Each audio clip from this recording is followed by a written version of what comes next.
back. Fight back. Birmingham, Alabama. This is a demonstration against the state's payday lenders. You know, those stores that offer short-term loans at exorbitant rates, most often to poorer people who couldn't get loans from banks or credit unions. Stop the scam! There are nearly 1,000 in Alabama alone, 4 times as many as there are McDonald's, in a state that has the 3rd highest poverty rate. For those who are in need, it's an injustice, and that's why we're here. It's predatory lending. They're picking off the most vulnerable. They're stealing from the people who can least afford to be stolen from. Reverend Shannon Webster is pastor of the First Presbyterian Church in Birmingham. He is an outspoken critic of payday lenders. Hello, Alabama. Earlier this year, President Obama traveled to Birmingham to underscore his concern that payday lending is targeting and trapping the most vulnerable. He met with faith leaders, including Reverend Webster. There's a moral and ethical injunctions starting back in the Old Testament, going all the way into the New Testament church. There are injunctions against lending at interest in exorbitant ways. Payday lenders are not only an Alabama phenomenon. Nationwide, each year, about 12 million Americans spend more than $7 billion on payday loans. According to a study by the Pew Charitable Trusts, the average borrower takes out 8 loans of approximately $375 and spends $520 in interest. But few states are as saturated with these storefront lenders as Alabama. Carolyn Foster is with the Greater Birmingham Ministries. You will find them in low-income areas, neighborhoods, where a person can just walk across the street, and there will be 5 or 6 on one block sometimes. It sickens me to see them. You can't see the Taco Bell for the Cash Express sign. Sherry Saunders was 8 years in the military, attended college. She and her husband are unemployed, have 2 handicapped children. They survive on a $654 disability check and food stamps, and then they scavenge tin cans and scrap metal to get by. My lights are being turned off. My water was already turned off. And I saw the flashing sign that you can pay back in 30 days. That was 4 years ago. She borrowed $254, still owes that amount, and continues to make payments. She says she has paid $2,000 in interest so far. They will not allow you to make partial payments, and if you can't make the full payment, then they initiate the process of coming and getting your goods, because it's a secured loan, so they want your lawnmower, your TV. Sherry Saunders' loan was secured by collateral, by her possessions, like her truck. But most payday loans are secured with a post-dated check. We see people all the time who come to our organizations in need of food, clothing, utility assistance, and if you dig a little deeper, you'll find that they are coming to us for those kind of services because they had to pay off the predatory loan first. Well, basically, I came here because, I needed some shoes for my job.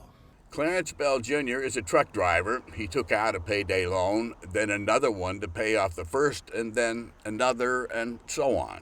Yes, that's what I basically had to do, rob Peter to pay Paul and slap Bill in the face. Borrow Smart Alabama is an umbrella group of about 300 payday lenders who contend that people like Clarence are fortunate to have instant money available when they need it. Max Wood is a Borrow Smart president. They don't want to bounce a check and pay $40. If they get their power turned off, it's going to cost them anywhere from $100 to $200 to get the power turned back on.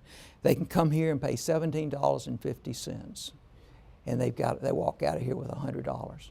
Or they can pay 5 times that much and walk out of here with $500. Well, it's easy to say quit borrowing money, but when you got your lights going to get cut off, your car needs to be worked on, you need food to eat, your children got to go back to school. What else I can do? There's a case to be made that the working poor are probably better money managers than those who are quite well off, precisely because they have to be just to get by. One common complaint is that when the payment is late, the lender can make life miserable.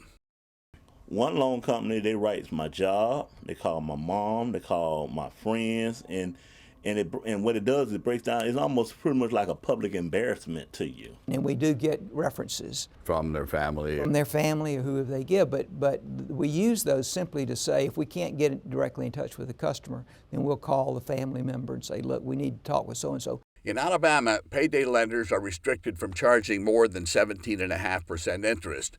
But that's for the term of the loan, which is often only 2 weeks and rarely longer than 30 days. If the loan is not paid on time, the compounded interest annually can total more than 450%. Faith leaders and advocacy groups have petitioned the legislature to restrict the loan industry, but so far the lenders have the louder voice. Not only the loudest voice, they have the loudest money. They have, I've said they have more money than God, and lobbyists too. You have a lot of clout. You give money to a lot of the legislators, and you have a voice with them. Well, we certainly, and they do as well. We have a moral voice to bring to this discussion and to bring to this work. And so it is our calling as people of faith to step in, and as some scriptures say in the Christian tradition, to stand in the gap. Wood says there's another argument in favor of payday stores, a 2013 study by Auburn University, that when these stores are forced out, there is an increase in petty larceny. One of the authors is Professor of Finance John Jahara. How do we explain that? Well, it's somewhat speculation. It may mean that people get desperate for short-term money needs, and they do resort to petty larceny. They steal a TV, a computer to sell quickly to get the money.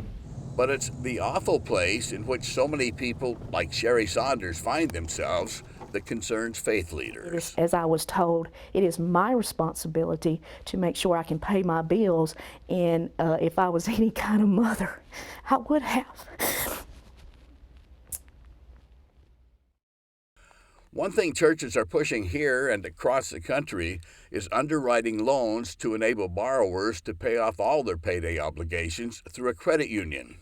In Birmingham, it's called Lighten Up Loan Program. It was launched with a $25,000 grant. This is Titus Battle.